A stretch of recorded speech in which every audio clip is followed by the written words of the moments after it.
For a wireless 2K camera that'll work indoors with Apple HomeKit that pans and tilts, and oh yeah, it's a hub? Let's dive into the Aqara G3 on the next Mix of Tech. Hi guys, welcome to Mix of Tech, where I review technology for the consumer prosumer and I give my take on the things I see. I've been using Aqara products between the hubs and the accessories for the last couple months since I made the jump to Apple HomeKit.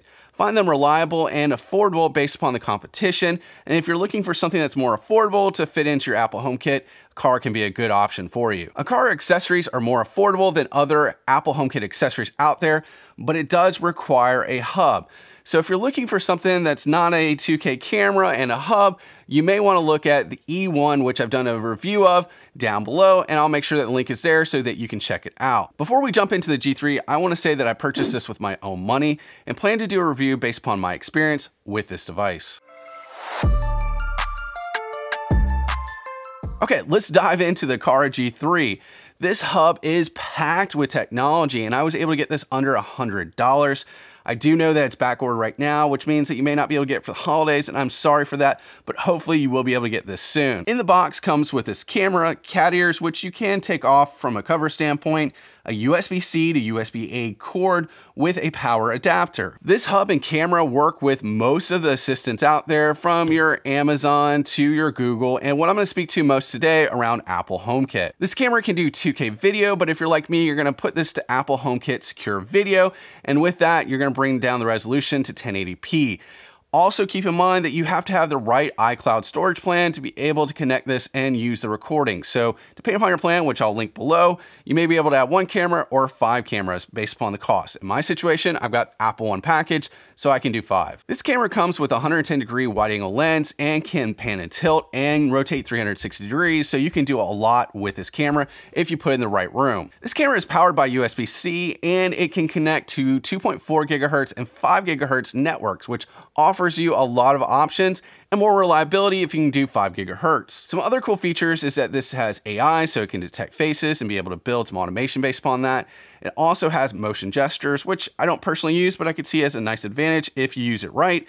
And then an IR controller, so you can be able to control a lot of devices within proximity to this hub. And one of the things that's not really technology based, but I think offers a lot of versatility, is being able to use the thread, so you can mount this in a lot of really cool locations and not feel just stuck to a flat surface. So my usage and continued usage after reviewing this product is putting this in my kids' playroom. With human tracking, which you can do as one of the options, or pet tracking, you can do one or the other. I don't have any pets, so I use human tracking.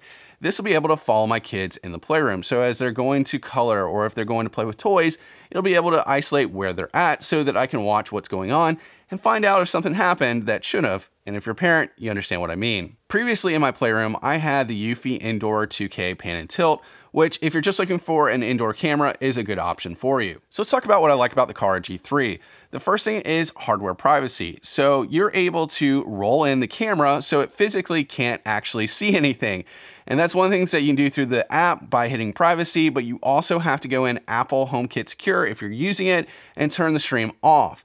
This enables it to roll in, and what's really cool is it has a little face and you can insert a micro SD card in the nose. And because I'm using this for Apple HomeKit Secure video, that means I can have end-to-end encryption with the video that I stream to my iCloud account. And with my account, it doesn't actually take up any storage. So this is a really good option to be able to store this, and there's no subscription cost to it outside of my existing iCloud account that I already use for my storage. So for some, that's not enough for privacy and you just don't want a camera in your room, and I totally get it. But for me, as long as it has hardware privacy, I can use it on HomeKit Secure video and I can place it in the right room, I'm not putting it in my bedrooms, then I'm comfortable with it in my house. I also appreciate that this hub comes with the Zigbee 3.0 standard. It allows me to have reliability and connect up to 128 Aqara devices. So the other thing that I like about this is that it has an IR controller, so you can control within reason in your room other IR related devices. And so what's a big feature and what I really like is that you can insert a 128 gigabyte card in here and it will have local storage to do continuous recording, and you can use the timeline on the Aqara app to see what's going on based upon the camera footage. All right, so let's talk about what I don't like about the Aqara G3, and to be honest, there isn't a lot that I have as disadvantages for this camera and hub. Most of these are around using Apple HomeKit and Secure Video. Those are limitations across all of the cameras, and that is taking 2K down to 1080p, not being able to control the pan and tilt. And then of course, as I will put the link down below, you do have to have an iCloud account, and depending upon which one you have, you can do 1 to up to 5 cameras. So the only thing I can really say that's bad about the G3 Hub is that it's software.